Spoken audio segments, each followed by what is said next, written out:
Apa kata Imam Athaillah Iskandari? Bismillahirrahmanirrahim. Wanzur ila qawlihi sallallahu alaihi wasallam. Perhatikanlah sabda Nabi Muhammad sallallahu alaihi wasallam.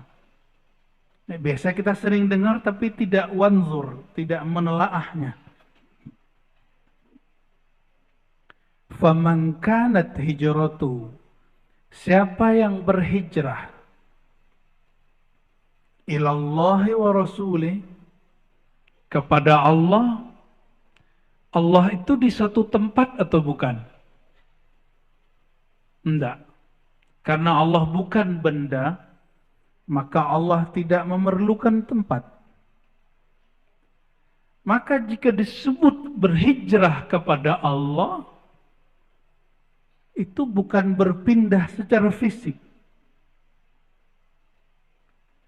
Maka ini disebut al-hijrah minal maddiyah, berhijrah dari sisi materi kepada sisi rohani. Berhijrah dari pahala kepada yang punya pahala. Bapak Ibu, saudara-saudariku, sampai kapan beribadahnya karena pahala? Mau sampai kapan kepada Allah berniaga, bertransaksi? Walaupun di Quran ada hal adullukum ala tijaratin. Betul ada di Quran. Tapi itu awal-awal turun. Awal-awal turun. Hadis ini mengajarkan apa? Siapa yang hijrahnya untuk Allah dan Rasul, berarti siapa yang berpindah, yang gerak hidupnya untuk Allah yang maha zahir dan maha batin, berarti dia mulai beribadah itu bukan lagi karena transaksi pahala. Seandainya tidak ada ustadz yang mengatakan sholat duha melancarkan rezeki, masih sholat duha kah? Bagaimana? Hah? Saya kurang yakin. Seandainya umroh, antara umroh dengan umroh itu ampunan dari Allah, seandainya tidak ada hadis itu, mungkin orang-orang tidak mau umroh.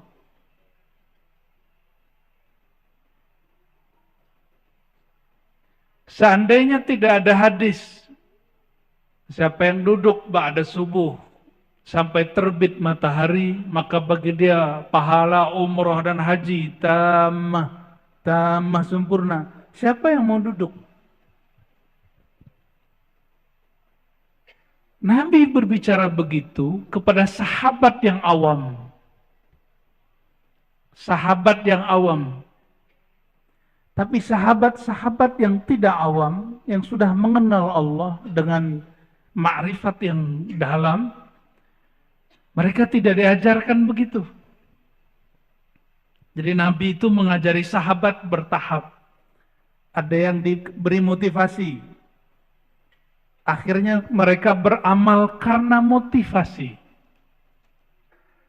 Lama-lama mereka beramal bukan karena motivasi pahala, tapi karena Allah yang nyuruh.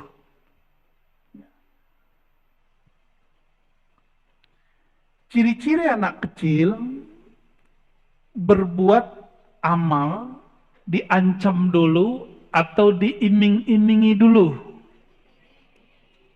Ama diancam, benar nggak?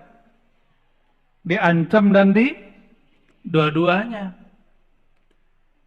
Sudah berapa lama kita seperti itu?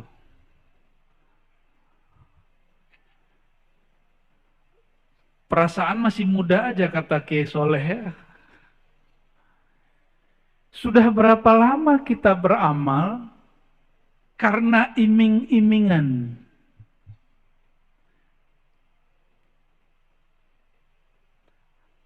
Kalau anak sudah gede, dia sholat itu bukan lagi karena diancam atau tapi karena dia sadar, maka anaknya sebut kamu sudah dewasa nak. Ini yang di depan saya sudah dewasa belum rohaninya? Seandainya tidak ada ayat ala bidzikrillah tatmainnul qulub, ketahuilah hanya dengan menyebut nama Allah kalbu menjadi tenang. Seandainya tidak ada ayat ini, mungkin orang jarang berzikir kepada Allah. Karena kita ini biasa dididik seperti pedagang sama pembeli. Jarang yang dididik menjadi orang yang tulus mencintai. Ini saya nggak nanya ke bapak-bapak, ibu-ibu seneng nggak dicintai tulus? Apalagi umur udah nambah gini ya nggak?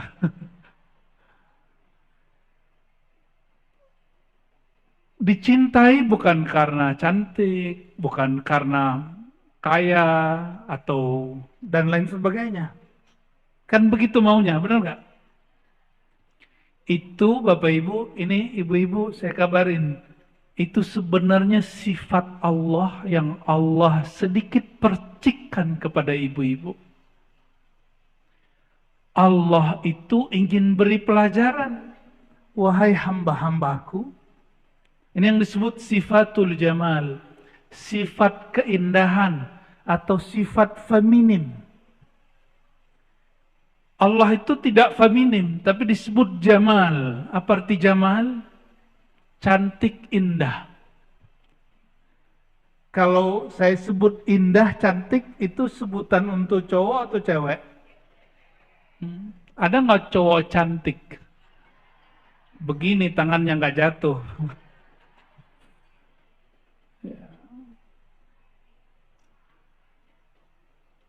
Karena orang yang diberikan sifatul jamal, sifat indah dan cantik, ingin dicintai apa adanya, Allah ingin berkalam. Wahai hamba-hamba Allah, wahai laki-laki, wahai perempuan, wahai pria, wahai wanita, cintailah aku apa adanya. Makanya Allah disebut dalam hadis Imam Bukhari, innallaha ghayurun. Allah itu maha pencemburu. Pencemburu itu laki atau perempuan biasanya? Perempuan. Makanya ujian perempuan itu selalu cemburu. Ya. Benar Pak ya? Kalau kita cemburu beres Pak. Ya. Kalau ibu-ibu cemburu panjang ceritanya.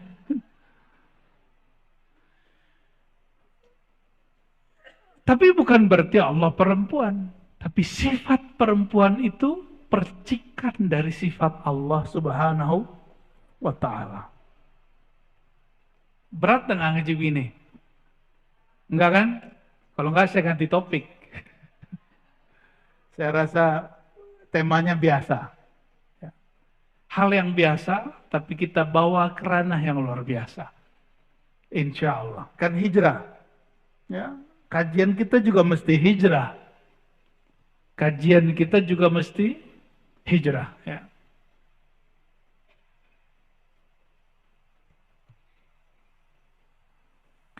Kata Imam Nuthailah, wa ta'ammal hadzal amr in kunta dha fahmin wassalam. Wahai muridku, perhatikanlah hadis ini jika memang kamu punya akal sehat, punya pemahaman yang tajam. Lalu oleh Imam Al-Khatib Al-Waziri boleh menukil kalam Imam Abu Yazid. Ya. Abu Yazid ini didatangi oleh seorang laki-laki. Lalu laki-laki ini mengatakan, ya Sayyidi Ausini, wahai Tuan Syekh, wahai Pak Kiai, kira-kira begitu sekarang. Wahai Pak Kiai Soleh gitu ya. Kalau di sini kiainya siapa? Abu Yazid. Abu Yazid ini wafat tahun 261 Hijriah. Ini ilmu Kiai Mustafa Yakub menghafalkan wafatnya ulama ya. 261 Hijriah. Sekarang kita 1440. Bener. Jangan salah lagi loh. Berarti sebelum maghrib tadi berapa? 1440. Nah, dalam Islam, waktu itu dimulai dari maghrib. Makanya ada doa sebelum berpisah dengan tahun lalu, ada doa setelah masuk ke tahun baru. Meskipun oleh sahib kita yang di luar sana, bukan di luar masjid, di luar pikiran kita, tradisi itu disebut bid'ah, tapi ulama kita bilang tidak. Kenapa? Ini mengikuti Umar. Sayyidina Umar, dialah yang mempelopori tahun baru Hijriah. Kalau Umar sudah buat, maka kita isi dengan doa. Man sanna sunnatan hasanatan falahu ajruha wa ajru man amila biha. Ya. Kalau orang buat sesuatu yang baik, siapa yang ikutinya dapat keberkahan kebaikan. Ya. Imam Abu Yazid ditanya, wahai Tuan Syekh, wahai Pak Kiai Abu Yazid, tolong beri aku nasihat. Sering datang ke Kiai, terus ngomong, Pak Kiai nasihati saya. Benar nggak? Itu tradisi ulama salafus saleh.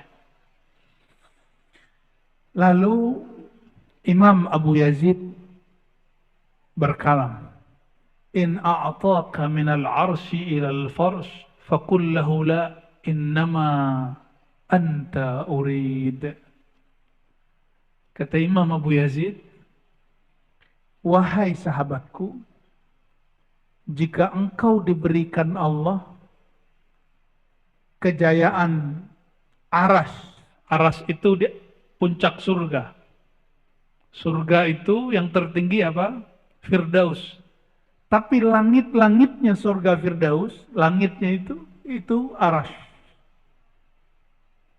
Berarti puncaknya surga Firdaus, aras Allah.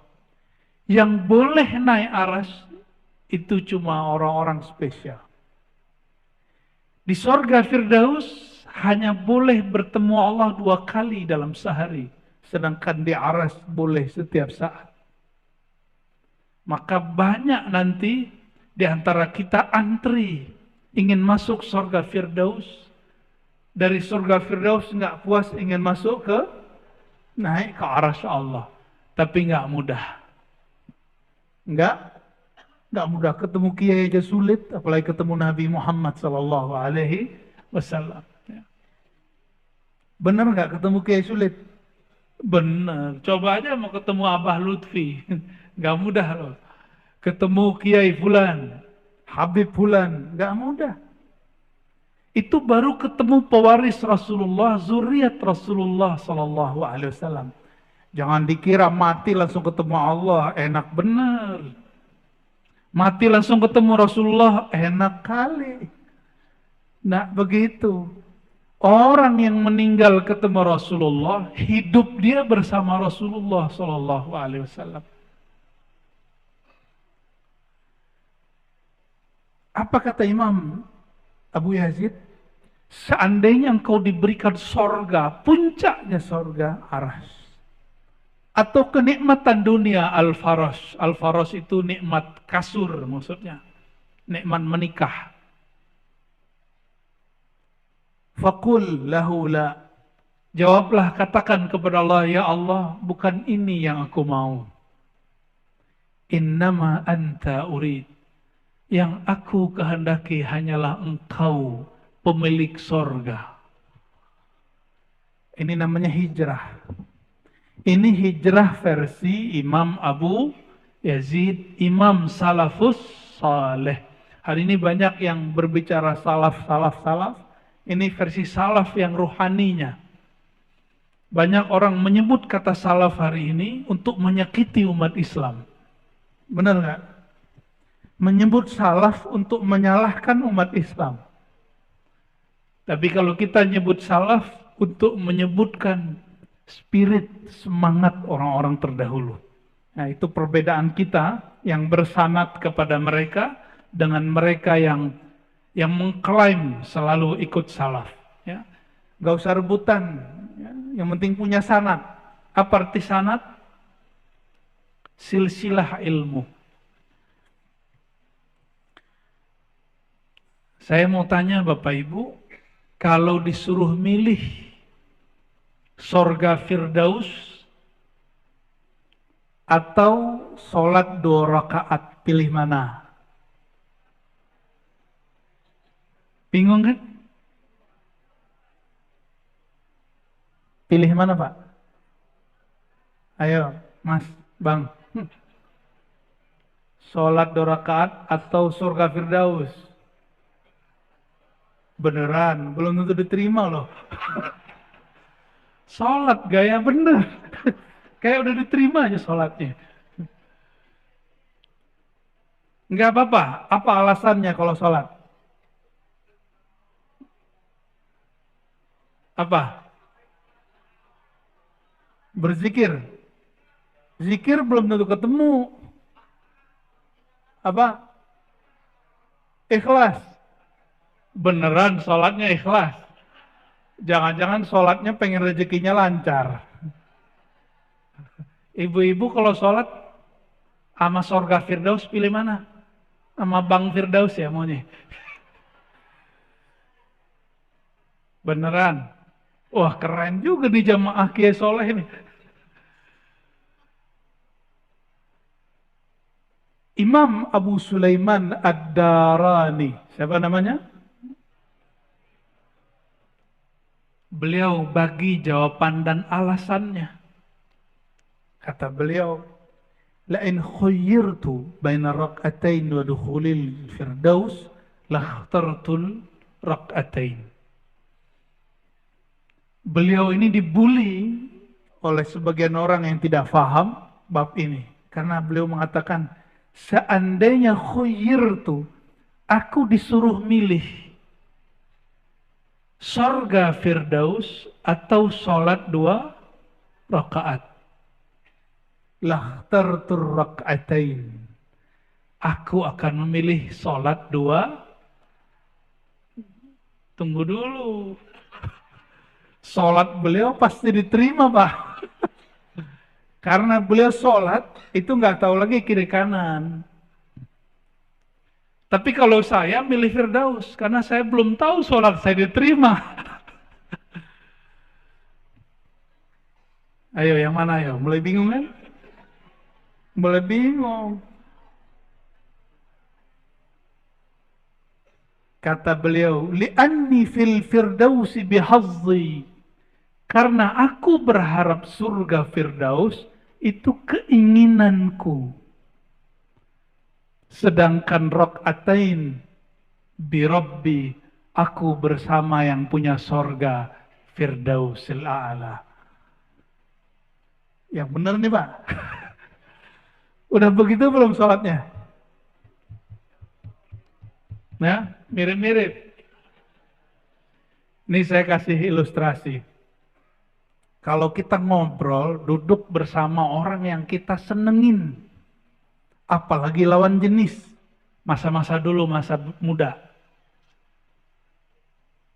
5 menit, bukan, 5 jam rasanya berapa? Bener. Mau balik dulu, ntar aja gitu ya. Bener gak? Bener ya?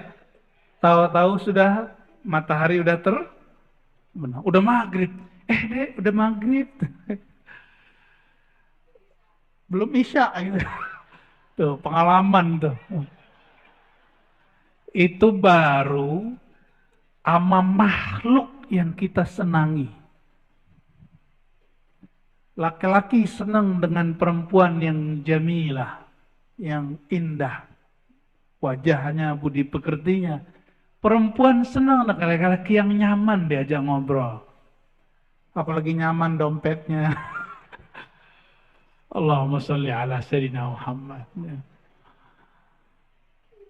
Bener ya? Sama orang yang kita senangi,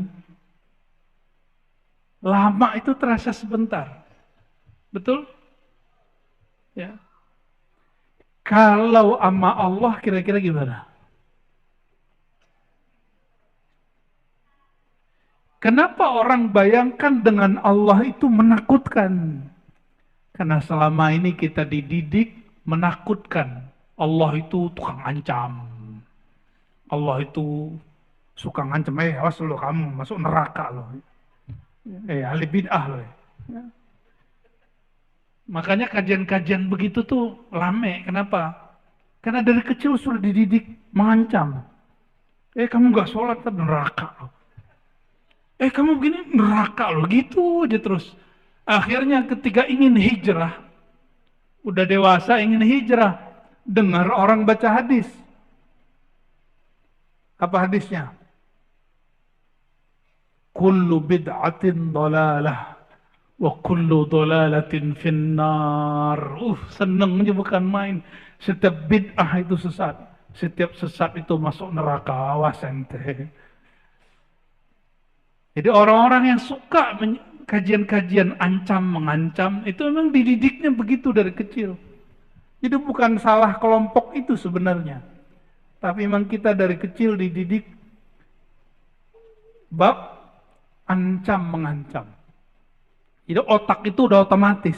Otak ini kan sering, kalau sering diasah dia akan mengikuti pola-pola itu. Alhamdulillah saya sering dididik guru-guru dan orang tua saya dengan apresiasi. Jarang diancam. Bahkan kalau nilai kami rendah, percaya nggak Bapak Ibu, nilai akidah akhlak saya dulu 4. Karena tiap hari tengkar mulu. Nonjok orang lah, nendang orang lah, bonyok itu orangnya. Karena hobinya dulu silat sama karate. Tapi bapak saya pulang bilang 4. Ya masih kelas 2, semester 1, nggak apa-apa, ntar juga bagus ya. Nggak pernah ngancem. Kapan bapak saya ngancem? Sekali aja.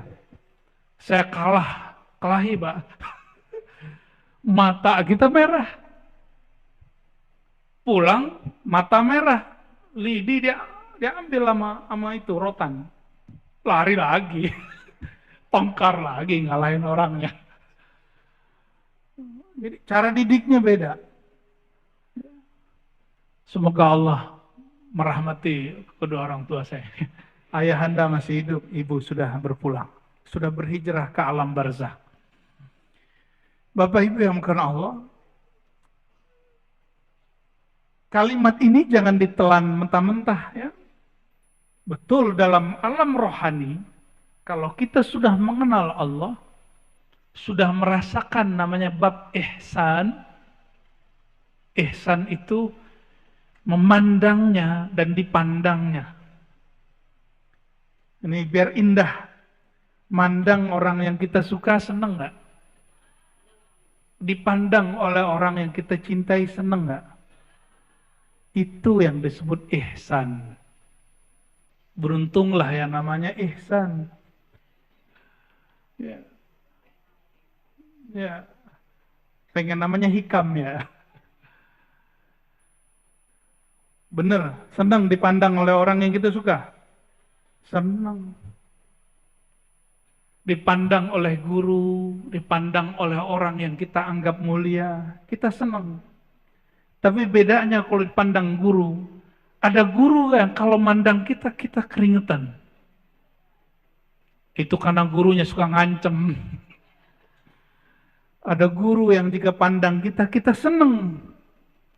Berbunga-bunga. Begitu nggak?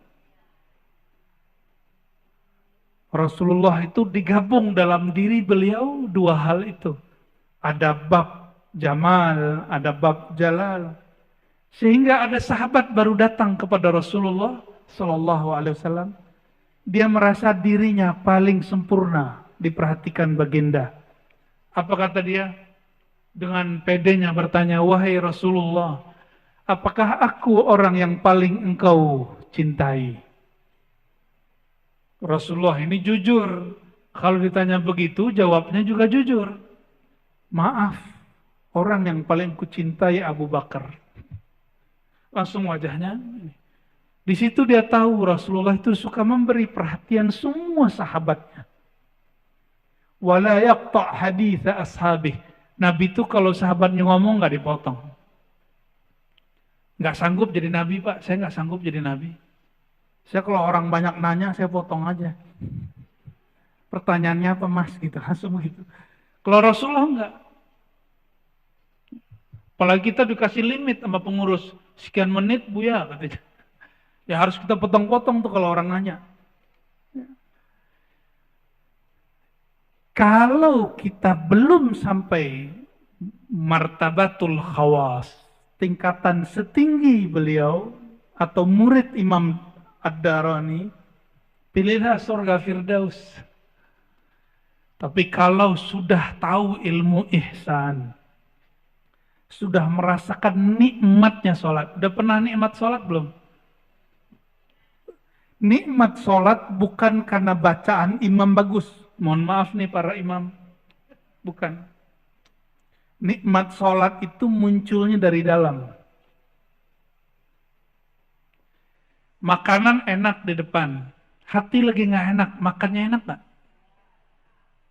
Paham? Sorga di dunia itu namanya sholat. Hidangan terindah di alam semesta itu namanya sholat. Apabila seseorang hatinya tidak nyaman, maka dia tidak akan mampu menikmati sholat. Oleh karenanya Bapak Ibu, sebelum sholat handphone matikan. Ya, sebelum sholat. Duduk berdiri, kalau perlu sholat dulu 2 rakaat. Itu namanya conditioning. Jadi Rasulullah SAW mengajarkan conditioning. Selevel Nabi, conditioning mau zuhur 4 rakaat. Umatnya Nabi berapa rakaat? Beneran. 4 paling cuma 1-2 orang ya. Mulai ngamalin mulai besok. Sunnah sebelum sholat zuhur. Jadi kita udah azan, kita sholat berapa rakaat? 2 rakaat plus 2 rakaat. Itu cara apa? Mengkondisikan hati. Itu rahasianya. Selevel baginda Rasulullah SAW, beliau mengkondisikan kolbunya sebelum sholat zuhur 4 rakaat. Masa kita tidak? Khusus maghrib karena beliau kadang sholat 2 rakaat setelah azan, kadang tidak. Bahkan di riwayat itu disebutkan siapa yang mau sholat, yang tidak, nggak apa-apa. Maka sahabat Nabi, sebelum terbenam matahari, mereka sudah duduk di masjid. Ya, kalau kita mungkin duduk di musola, di surau, di langgar, duduk di tempat kita mau sholat, persiapan kolbu. Orang mau ujian aja persiapan, kenapa dia mau sholat dia tidak persiapan? Mulai mau hijrah sholatnya, maka sebelum sholat persiapkan dirinya bertemu Allah Subhanahu wa ta'ala. Allah yang dipandang apa? Baju yang bagus? Enggak. Yang dipandang Allah apa? Kolbu. Maka yang dipersiapkan kolbu. Tapi kolbu ini dia terpengaruh oleh yang zahir. Ya, terpengaruh oleh handphone, oleh mata menonton, oleh gosip, oleh pikiran. Kondisikan kolbu sebelum sholat. Ya. Rasulullah itu makomnya sudah sampai, sholat itu rehat. Kalau kita rehat dulu baru sholat, beda. Makanya saya nggak yakin kalau tadi jawabnya, saya pilih sholat Ustaz. Nah, kurang yakin saya. Belagu benar. Bapak Ibu yang mengasihi Allah. Waqala Imam Abu Bakar Ash-Shibli quddasallahu sirrahu. Imam Junaid pernah dengar Junaid? Junaid Al-Baghdadi, Imam Salafus Saleh, beliau yang mengajarkan tasawuf. Jadi kalau ada orang ngomong hari ini, tidak ada tasawuf di masa dahulu, di masa Salafus Saleh, dia berbohong atas ulama Salafus Saleh. Imam tadi yang saya sebut Darani, Imam Junaid, dan yang pertama kita sebut Abu Yazid, semuanya imam salafus saleh dan semuanya imam sufi. Jadi sufi bukan dari Buddha, bukan dari Hindu, apalagi dari Yahudi. Ya. Masa ada ustadz bilang ini dari Shaolin? Ya, kalau nggak belajar sejarah, nggak ngaji hadis namanya hadis mulus salsal, ente ngaji, jangan cocok logi. Ya, dalam kajian ilmu hadis ada namanya al-musalsal bis-subhah. Hadis menerima tasbih dari guru. Lalu tasbihnya dari mana? Dari murid Sayyidina Ali dan murid Sayyidina Abu Hurairah, namanya Al-Hasan Al-Basri. Siapa namanya? Beliau yang pertama kali pakai tasbih. Tasbih dalam pengertian seperti ini. Tapi tasbih yang umum jumlahnya 2000. Pertama kali Abu Hurairah. Sedangkan tasbih yang tidak diikat yang pertama kali istri Rasulullah itu Juwairiyah dan Safiyah. Apa kata mereka yang tidak sepakat pakai tasbih? Kamu pilih Rasul atau sahabat? Itu namanya GOBLOK. Jangan dibaca. Sahabat itu ikut Rasulullah. Jangan kemudian kasih pilihan ikut Rasul, ikut sahabat. Ikut sahabat itu ikut Rasulullah Sallallahu Alaihi Wasallam. Betapa mereka menghina sahabat-sahabat Rasulullah Sallallahu Alaihi Wasallam dengan mengatakan ente ikut Nabi, ente ikut sahabat. Itu kalimat yang tidak pantas dikalamkan oleh seorang yang mengaku ahlus sunnah wal jamaah. Ya, kita nggak boleh menghina sahabat sama sekali. Itu penghinaan luar biasa. Itu lebih parah dari Syiah. Syiah Rafidah menghina sahabat, tapi nggak sempat ngomong begitu. Nggak ada mereka ngomong ente pilih sahabat atau pilih Rasulullah SAW. Ini Jumatan di sini azannya berapa kali Kiai? Oh keren ya. Ikut sahabat Sayyidina Utsman, hadis Sahih Bukhari Muslim. Bukan berarti ente ikut Utsman atau ikut Rasulullah. Jangan begitu nanyanya. Su'ul adab sama Sayyidina Utsman. Ya. Jadi panas. Kayaknya masjid ini masih panas bagian itu. Imam Shibli, imam yang hidup separuh hidupnya lebih di zaman salafus saleh, tapi wafatnya setelah itu. Ya. Imam Shibli wafatnya 334 Hijriah, semasa dengan Imam Abul Hasan Al-Asy'ari dan Abu Mansur Al-Maturidi. Itu imam apa tuh? Imam Asy'ari itu yang ngajarin sifat 20. Allah wujud, idam baqa mukhalafatuhu lil hawadisi. Masih belajar gitu nggak di Sunda Kelapa? Lah harus ada yang ngaji gitu. Lanjutannya Asmaul Husna. Lanjutan belajar sifat Allah, belajar apa? Al-Asmaul Husna. Itulah inti daripada al-iman dan al-ihsan. Kalau kita rutin nanti kita ngaji itu aja ya. Insya Allah. Udah senang duluan. Imam Shibli mengatakan, ihdar makrahu walau fi qawlihi kulu washrabu. Hati-hatilah engkau, wahai tuan, wahai laki-laki ataupun perempuan, dalam segala hal, meskipun dalam hal makan dan minum, kulu washrabu. Apa maksud beliau berkalam begitu? Hati-hati walaupun dalam makan. Kalau orang awam, nah mau sampai kapan kita jadi orang awam? Itu hanya hati-hati di awal makan dan di akhir makan. Awal makan baca bismillah, akhir makan alhamdulillah. Tapi kata Imam Shibli, kalau engkau mau hijrah, hati-hati di saat makan. Hal anta ta'kul ma'ahu amla. Apakah engkau makan dan merasakan kebersamaan dengan Allah atau tidak? Apakah saat engkau makan, engkau berpikir, nasikah yang mengenyangkan? Kalau orang berpikir nasi yang mengenyangkan, disitulah tumbuh sifat tamak. Jadi kapan orang tamak? Kalau dia meyakini nasi yang mengenyangkan. Kapan orang mulai korupsi? Jika dia mengira duitlah yang membahagiakan. Sama itu. Jadi kalau megang duit hati-hati.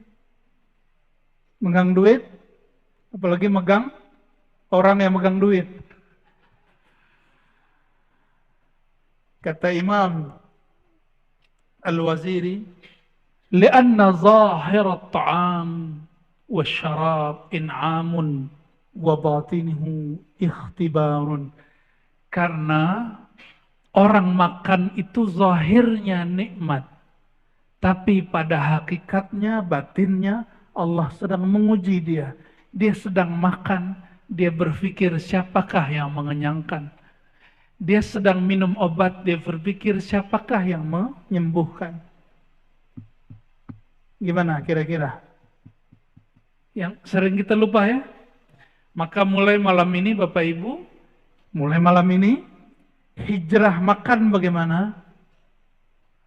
Bismillah itu terjemahannya, aku makan bersamaan dengan nikmat Allah.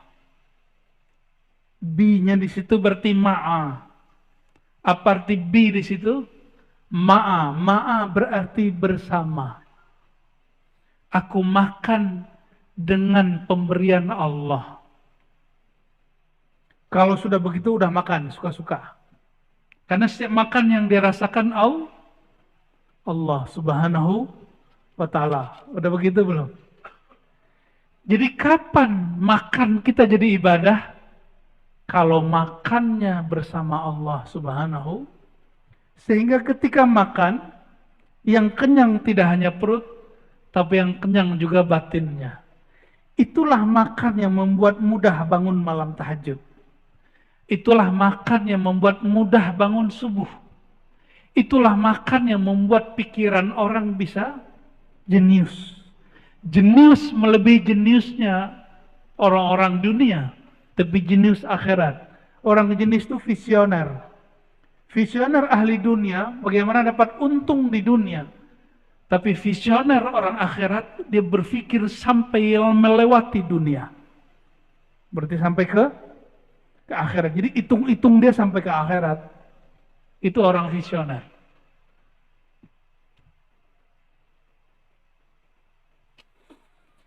Nah, perhatikan di situ. Makannya karena berpikir nasilah yang mengenyangkan, airlah yang menyegarkan. Maka coba lihat, ada orang minum, gimana cara orang yang lupa kepada Allah minum? Satu nafas. Minum begitu hanya boleh minum air zam-zam, tapi tegukan yang ketiga kali. Kalau hamba Allah minum enggak? Hamba Allah minum dikit-dikit ya. Saya izin minum dulu ya. Bismillah. Nah, dikit-dikit seperti itu.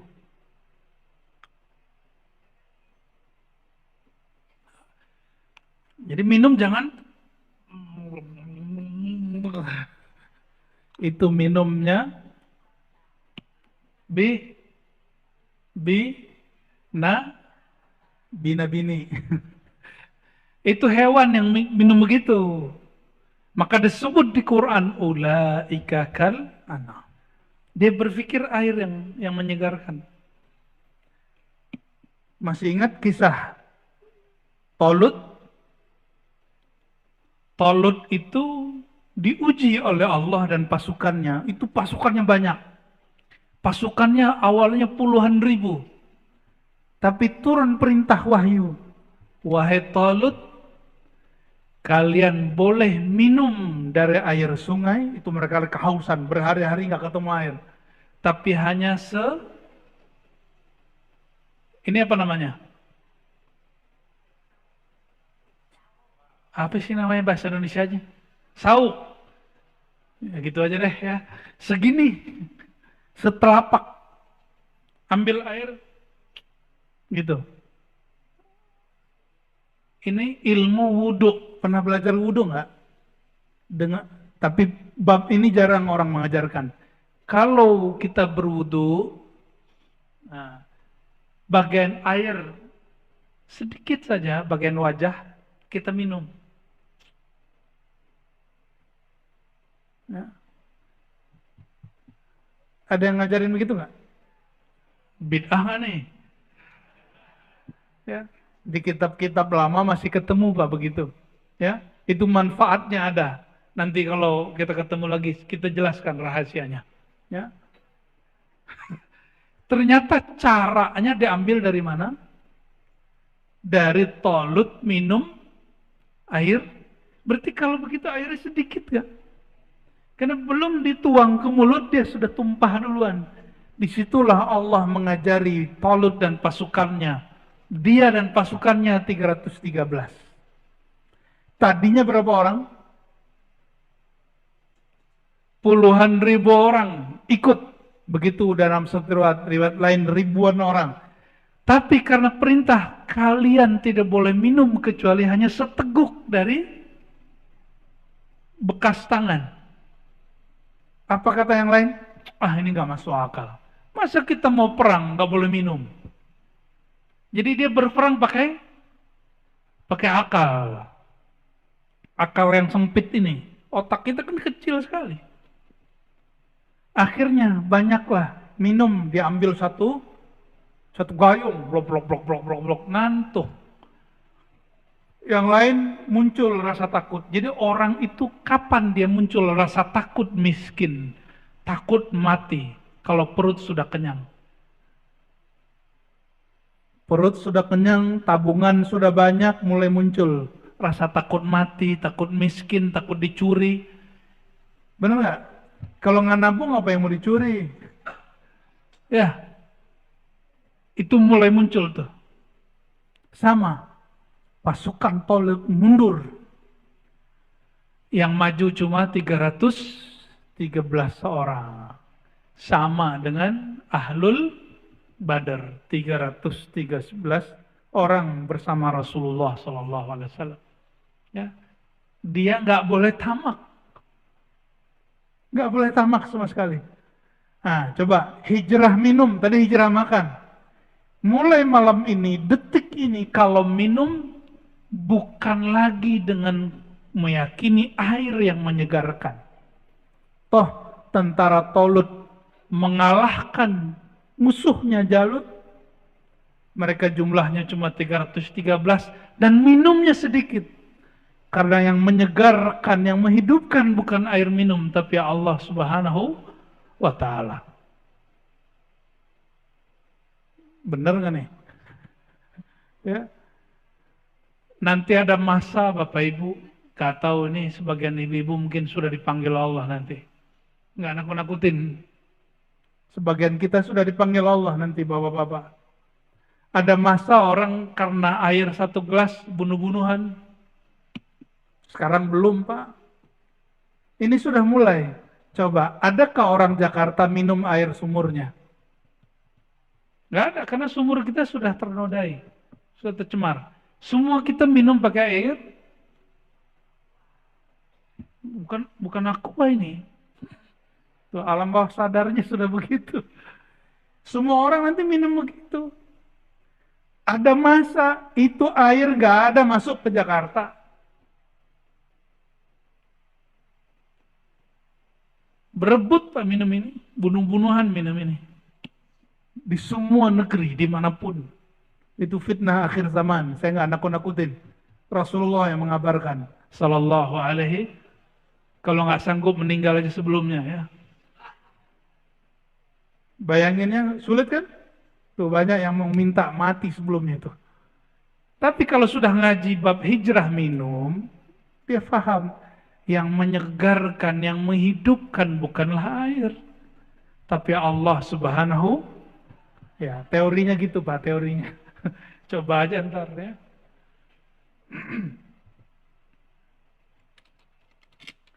Terakhir ya, ketika disebut al-muhajiru man hajara,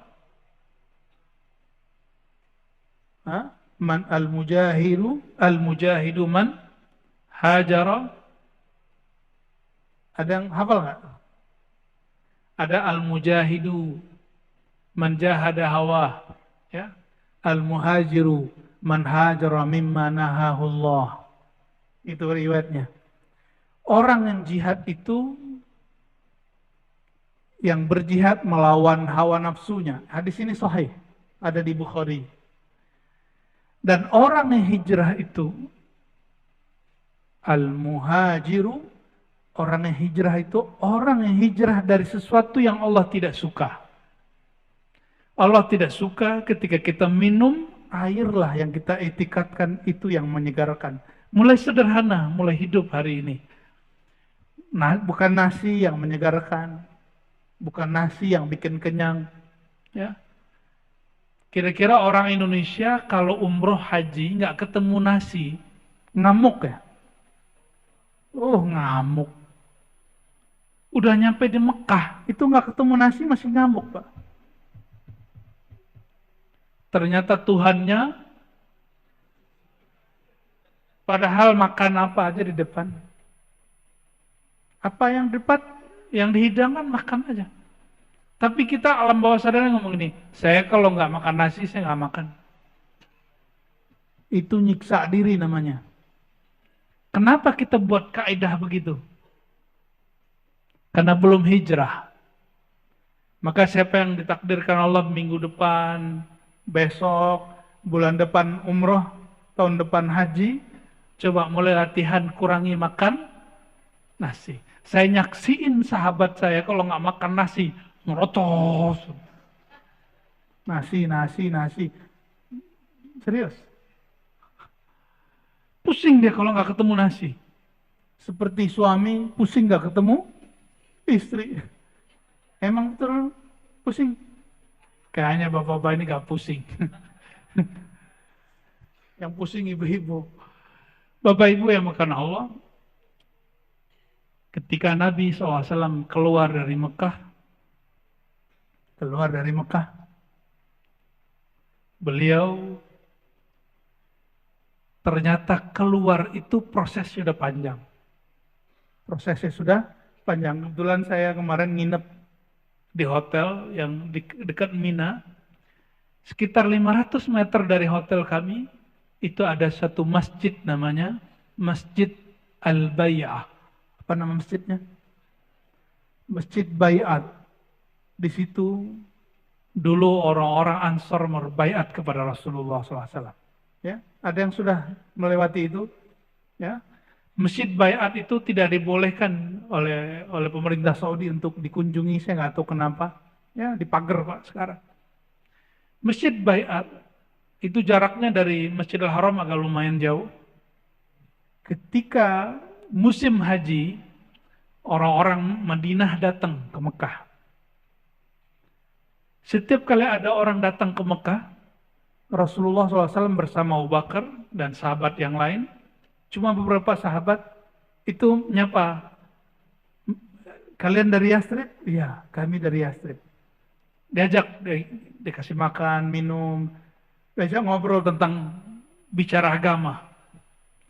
Sampai keluar kemudian pembicaraan mereka mengenai menyembah Allah, ya, akhlak yang baik, dan segala macam. Lalu tertariklah waktu itu 6 orang. Ada 6 orang yang tertarik untuk mendengarkan kalam Nabi Muhammad SAW. 6 orang ini kemudian berbaiat kepada Nabi Muhammad SAW. Ini belum di masjid, belum di Baiatur Ridwan, belum, masih panjang. Lalu mereka mengatakan, wahai Rasulullah, kami izin pulang kampung. Ketika mereka pulang kampung, setiap sahabat yang 6 pulang ke rumah bawa berita kabar baik.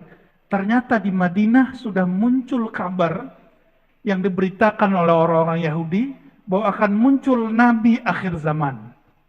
Jadi siapa yang mengabarkan? Orang Yahudi.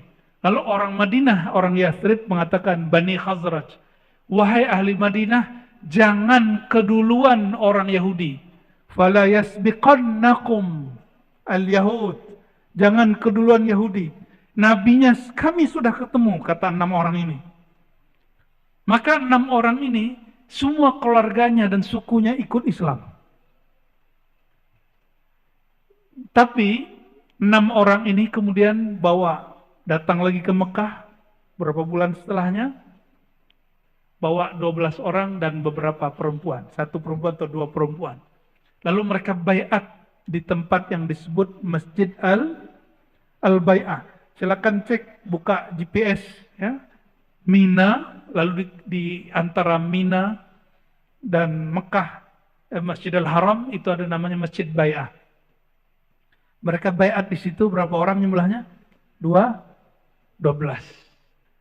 Berarti sebelum Nabi hijrah, itu sudah ada yang Islam dari ahli Madinah.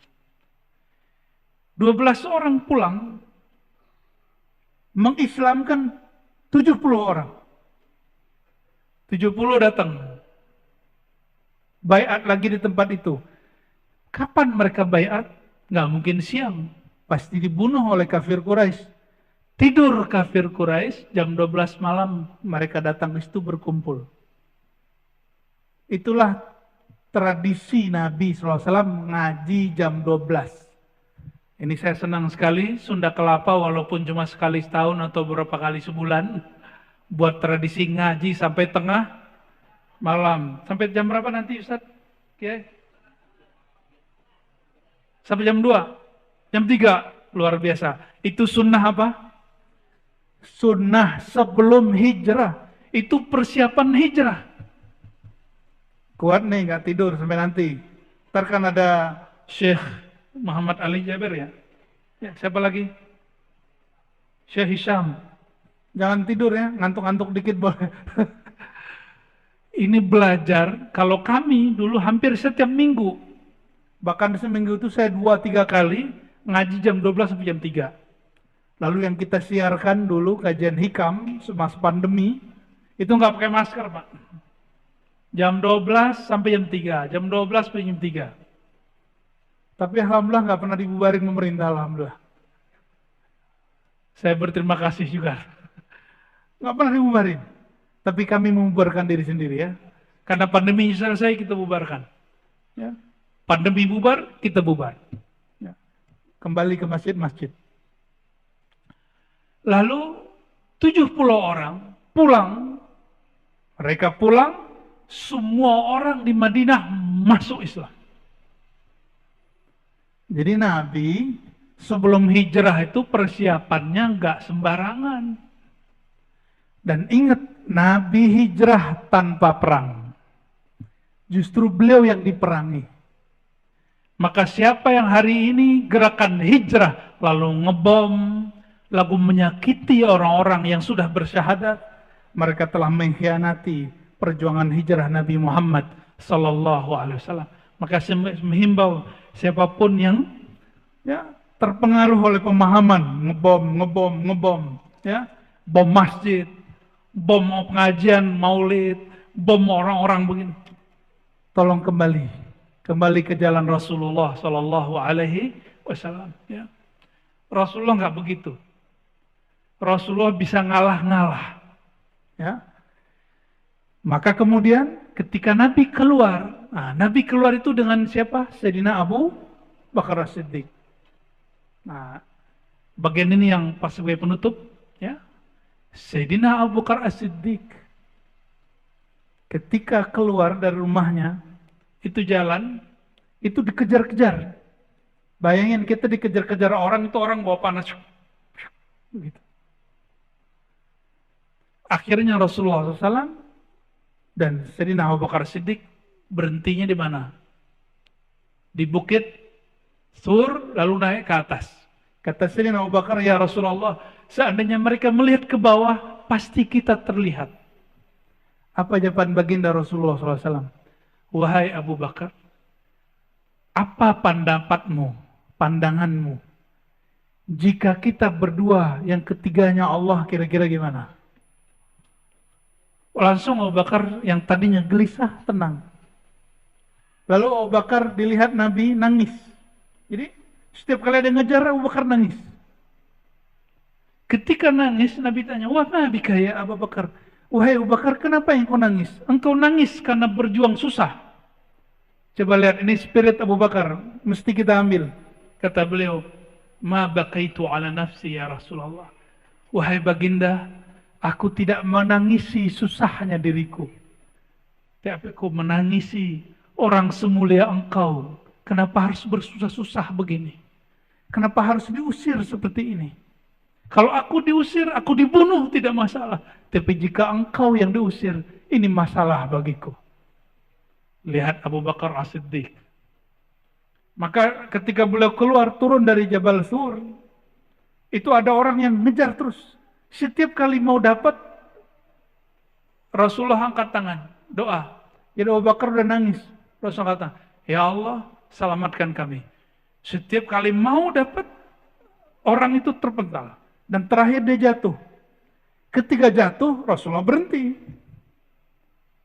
Ternyata orang ini kemudian mengatakan, wahai baginda, ambillah semua hartaku, aku akan jaga engkau. Dia mulai percaya, Nabi angkat tangan baru dia jatuh.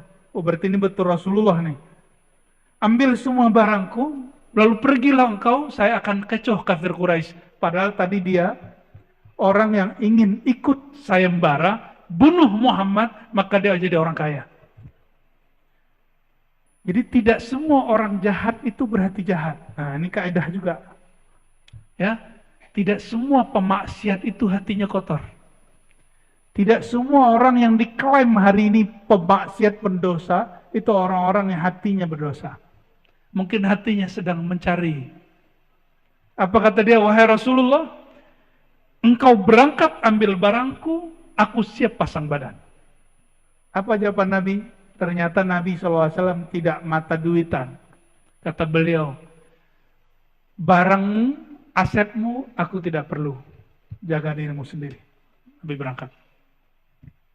Nabi cuma ingin memastikan orang ini bagaimana. Maka Nabi jalan. Sampai Nabi di suatu perkemahan, kemahnya lusuh. Ada peternakan di situ. Yang punya perkemahan perempuan, namanya Ummu Ma'bad. Siapa namanya?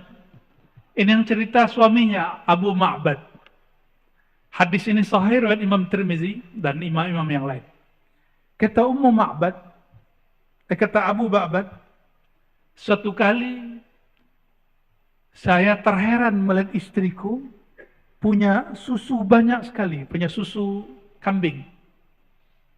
Padahal kami lagi paceklik. Lalu aku bertanya, wahai istriku Ummu Ma'bad, apa yang terjadi padamu? Kata Ummu Ma'bad, barusan ada orang aneh, tapi wajahnya cerah. Saya mengatakan kambingku tidak ada yang bunting.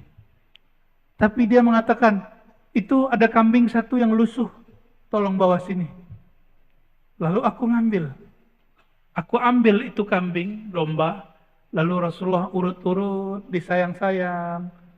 Ada nggak yang punya kucing-kucingnya diurut-urut? Beneran? Ya, punya kambing nggak berani ya? Diurut-urut, lalu bagian susunya, itu bukan lagi bunting, Bapak. Nggak ada susunya. Apa kata Nabi? Wahai domba, wahai kambing, semoga Allah memberkahimu.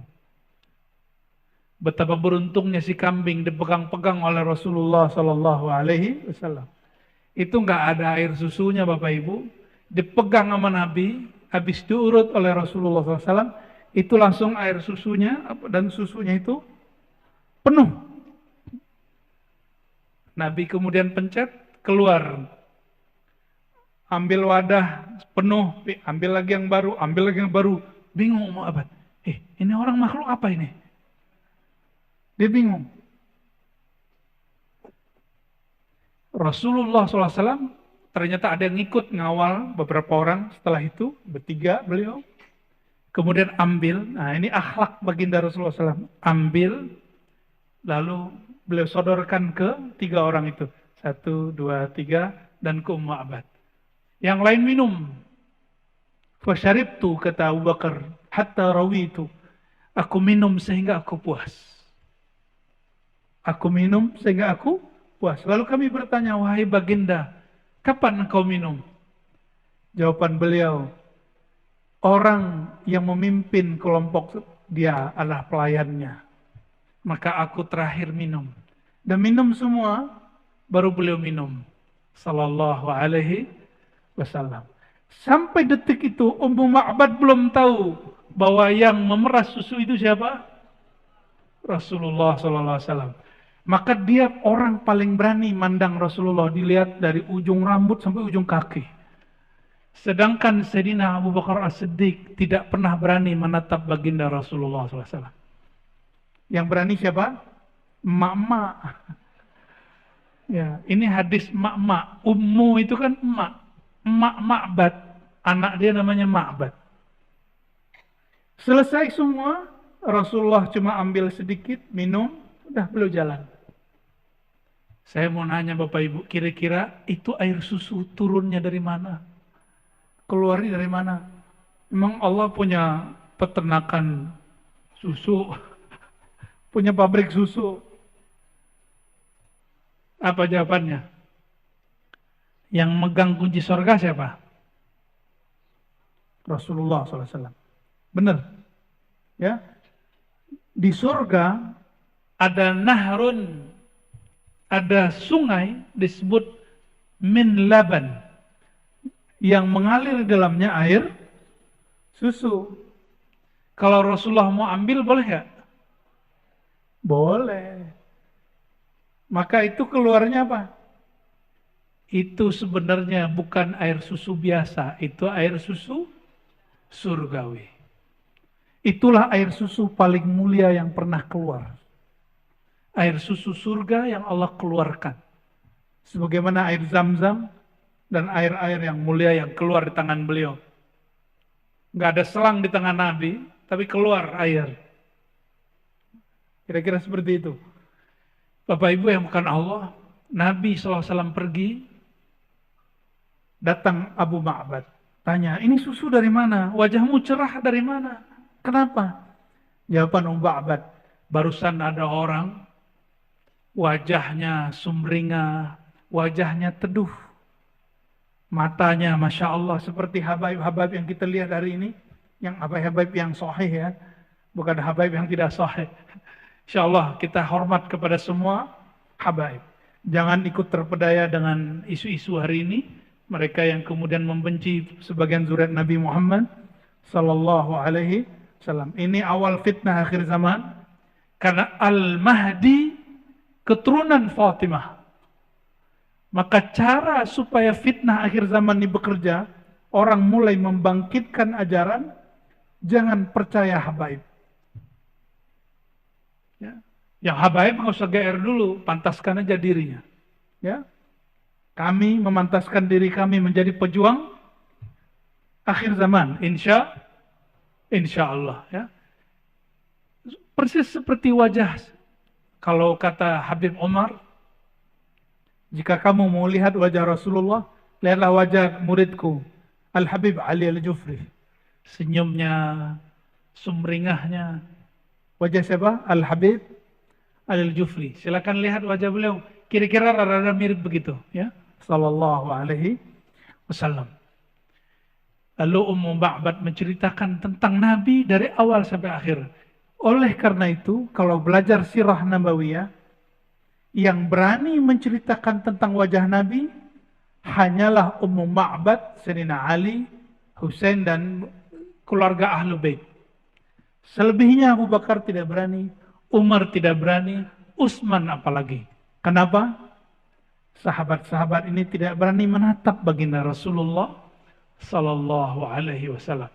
Bapak Ibu yang karena Allah, semoga nur baginda Rasulullah mengalir pada kita, mulai hijrah dari motivasi pahala kepada motivasi yang memberi pahala. Dari hanya sekedar berharap surga, takut neraka, kepada yang punya surga, yang punya neraka. Dari makan minum meyakini makan minum itulah yang menyegarkan, kemudian meyakini bahwa Allah lah yang menyegarkan. Semoga hijrah ini berlanjut dan tambah sempurna sebelum kita wafat. Semoga Allah terima hijrah kita semua.